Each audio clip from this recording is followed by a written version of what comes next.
things. HTTP 1.0, which is the first technology that was invented, and here's how it works, okay?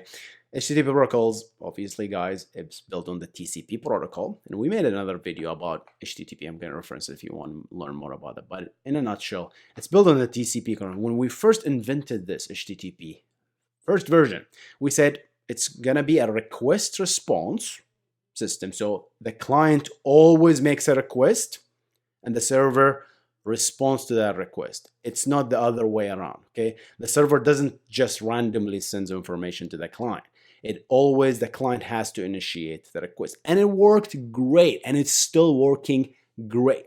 However, when we built this, the first version, we said, okay, let's be smart, okay? TCP is expensive. It requires memory. It requires all these descriptors to be saved in the server. So when the client opens the TCP connection and sends the first GET request, okay, and the server responds, like say, hey, I'm going to get the index.html. The server responds back with the actual data.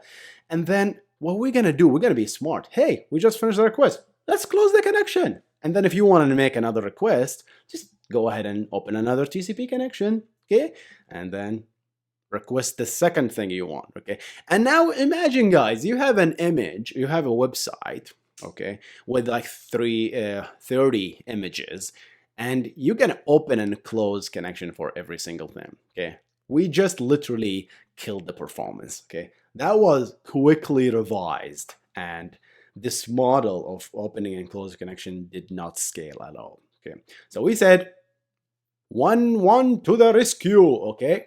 And I want to talk about 1.1 because this is what the WebSockets was built on, and you need that. You cannot do WebSockets on 1.0 because of what we're going to discuss now.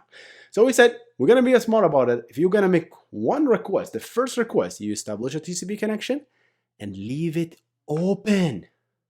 Make all the requests under this TCP connection. Okay? Do not close it unless you're absolutely done with it, okay? And that was using the header called keep alive, okay?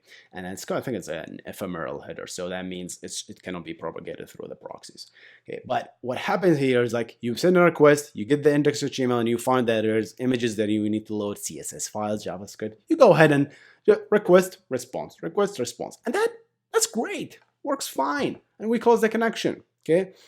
This model still working fine till today. But there are use cases that need some real-time interaction from the server. There are use cases that the server needs to send me information despite me not requesting it, okay, as a client, okay? And that's why we invented other technologies before WebSockets. But WebSockets became the dominant one here, okay? Let's talk about WebSockets.